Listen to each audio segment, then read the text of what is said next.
Extraordinary cases of children remembering their past lives and proving it? Arjun Walia reports, would anything change about the way we live our lives and design our society if we knew what happened, what happens when we pass away? Reincarnation is a fascinating subject that has remained on the fringe of scientific study for too long. Fortunately, it's been recently begun to attract serious interest from the scientific community. Decades ago, American astronomer Carl Sagan stated that there are three claims in the parapsychology field which, in my opinion, deserve serious study, with one being that young children sometimes report details of a previous life which, upon checking, turn out to be accurate and which they could not have known about in any other way than reincarnation. Yeah, well, there's also the demonic entities that can give you such information. Anyway, going back to this article. Fast forward to today, and amazing discoveries have been made, as multiple researchers have taken it upon themselves to study this intriguing and inexplicable, at least from a materialist scientific worldview, phenomenon. Subjects like reincarnation belong to the non-material sciences, an area of research that deserves more attention. As Nikola Tesla himself said, the day science begins to study non-physical phenomena, it will make more progress in one decade than in all the previous centuries of its existence. University of Virginia psychiatrist Jim Tucker is arguably the world's leading researcher on this topic, and in 2008 he published a review of cases that were suggestive of reincarnation in the journal Explorer. A typical reincarnation case described by Jim includes subjects reporting a past life experience. The interesting thing is that 100% of subjects who report past life remembrance are children. The average age when they start remembering their past life is at 35 months, and their description of events and experiences from their past life are often extensive and remarkably detailed.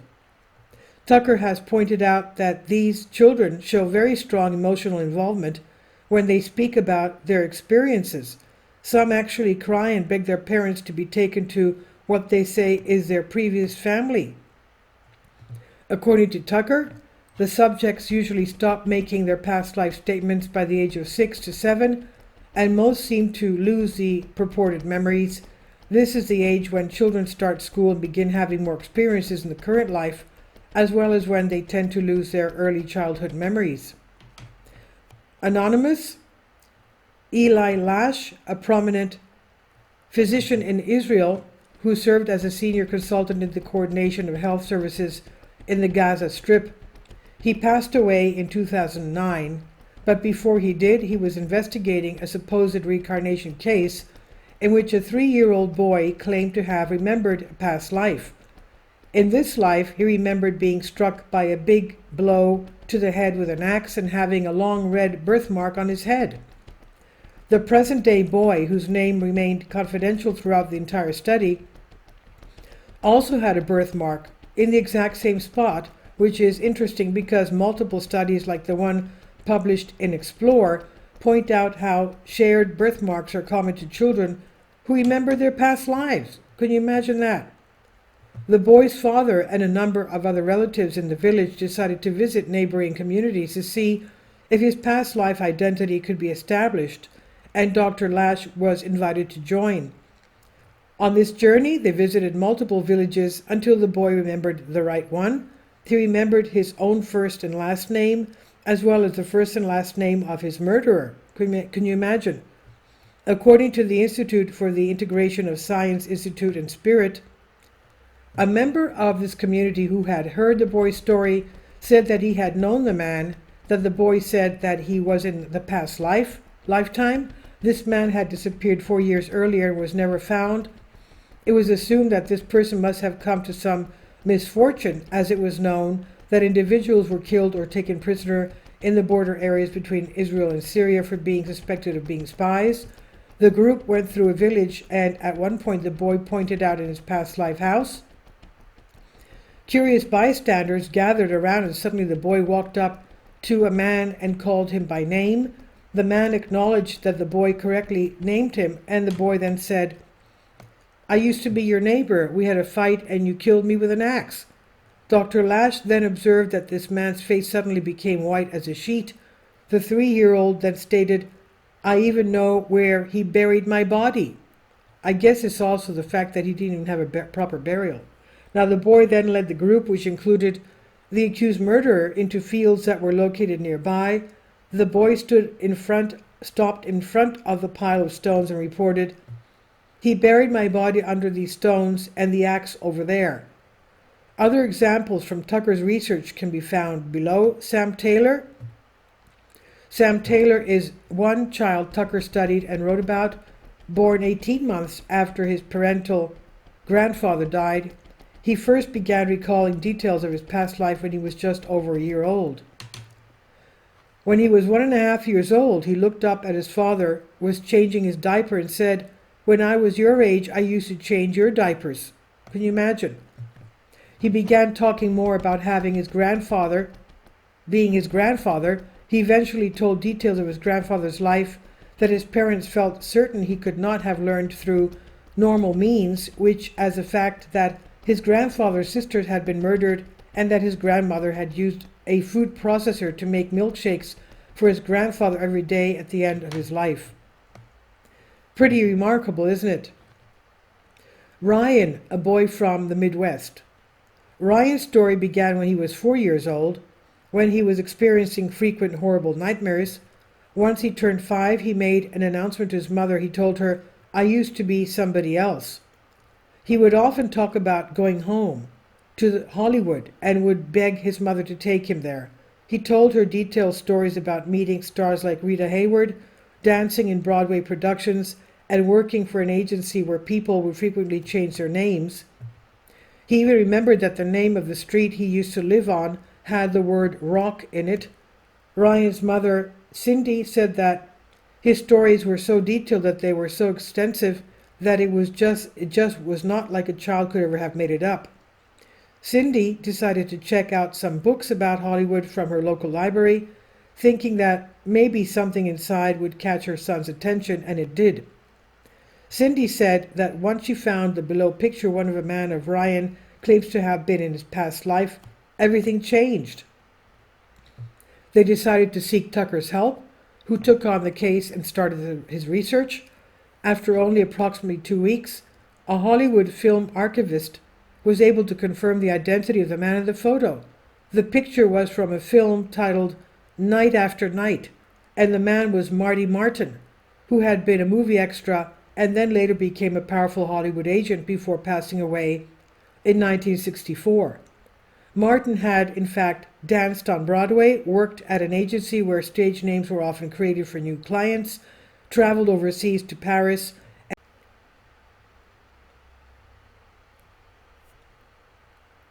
and lived at 825 North Roxbury Drive in Beverly Hills. These were all details that Ryan was able to communicate to Tucker before they learned the identity of who he described.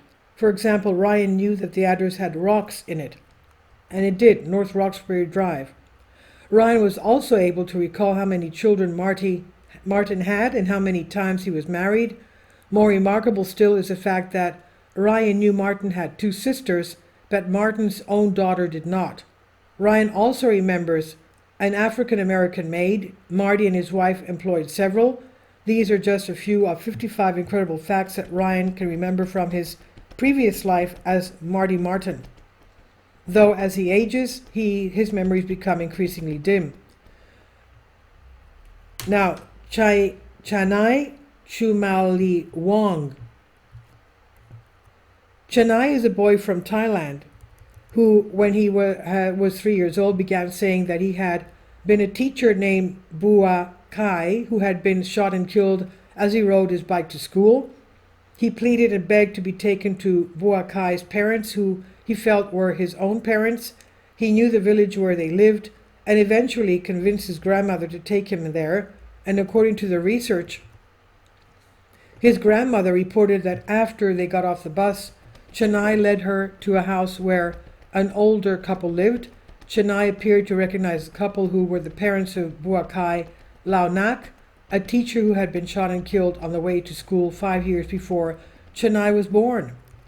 The fascinating thing is that Kai and Chennai had something in common. Kai, who was shot from behind, had small round wounds on the back of his head, typical of an entry wound, and larger exit wounds on his forehead.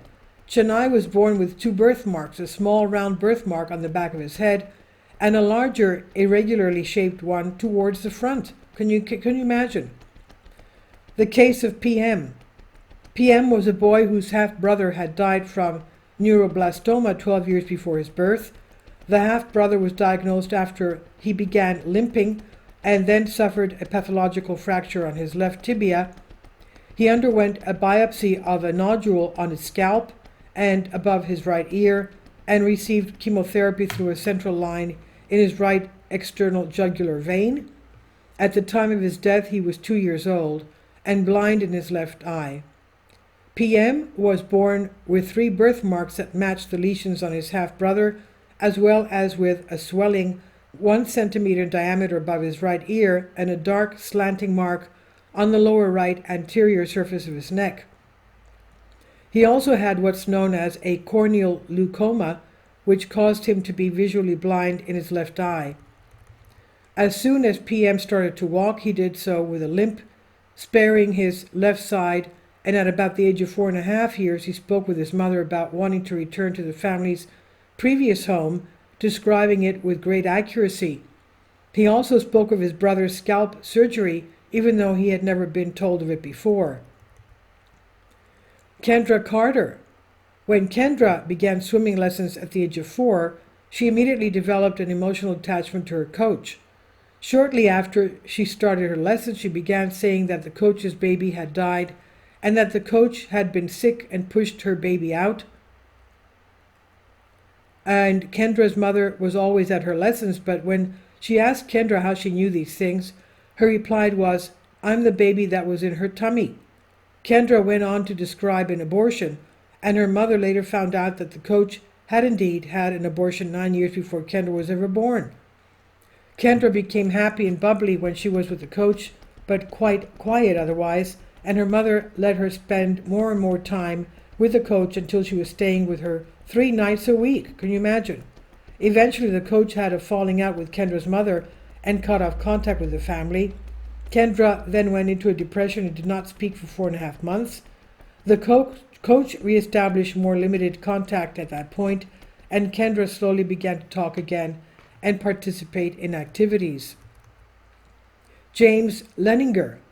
At the time of his case, James was a 4-year-old boy from Louisiana, and he believed he was once a World War II pilot who had been shot down over Iwo Jima, an island that the United States fought to capture in 1945. His parents first realized that when James started to have nightmares, waking up and screaming, "Airplane crash" and "plane on fire." He knew details about World War II aircraft that would be impossible for a youngster to know. For example, when his mother referred to an object in the bottom of a model plane as a bomb, she was corrected by James, who informed her that it was a drop tank, quote unquote. In another instance, he and his parents were watching a documentary, and the narrator called the Japanese plane a Zero when James insisted that it was a Tony. In both cases, James turned out to be right. James also insisted that in his previous life, he had flown off a ship named the Natoma, which, as the Leningers discovered, was a World War II aircraft carrier, USS Natoma Bay. James said that his previous name was also James, and shockingly, in the USS Natoma Bay squadron, there was a pilot named James Houston who had been killed in action over the Pacific Ocean. Dr. Tucker obtained additional documents for several of James Leninger's statements, and they were made before anyone in his family had even heard of James Houston or the USS Natoma Baby. Ask yourself, how could a 2-year-old in Louisiana remember being a World War II pilot shot down over the Pacific? The biggest skeptic of this case was the boy's father, who remarked that he was the original skeptic, but the information James gave us, he said, was so striking and unusual. If someone wants to look at the facts and challenge them, they're welcome to examine everything we know. And an explanation? In reincarnation, Tucker research yielded interesting facts. The median age at the time of previous person's death is 28.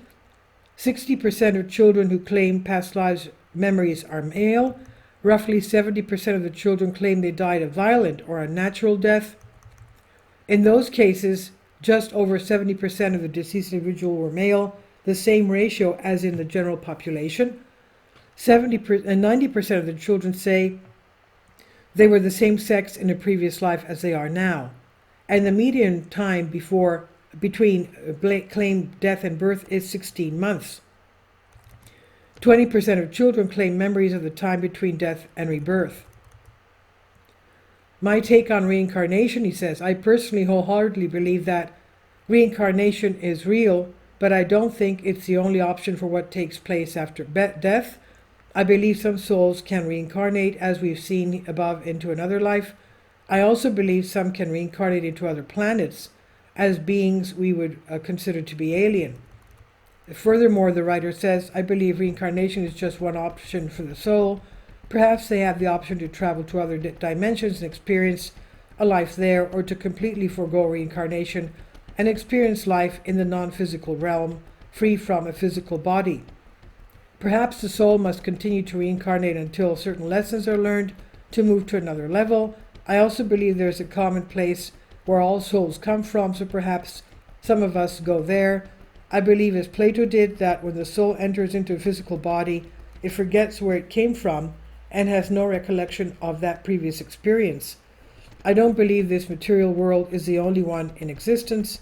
There are worlds out there that are beyond our physical senses. Perhaps we come to know them in the afterlife. I can only speculate. And this is from The Pulse by Arjun Walia, and it's on Out of Mind too. Please leave your comments, and thank you for your support. Please support my Patreon account. The daily posts are 5 videos daily, and they are totally different from what I have on my YouTube channel. Thank you so much for your support, and that you find all my content so interesting. You'll find the Patreon account details in the description box below.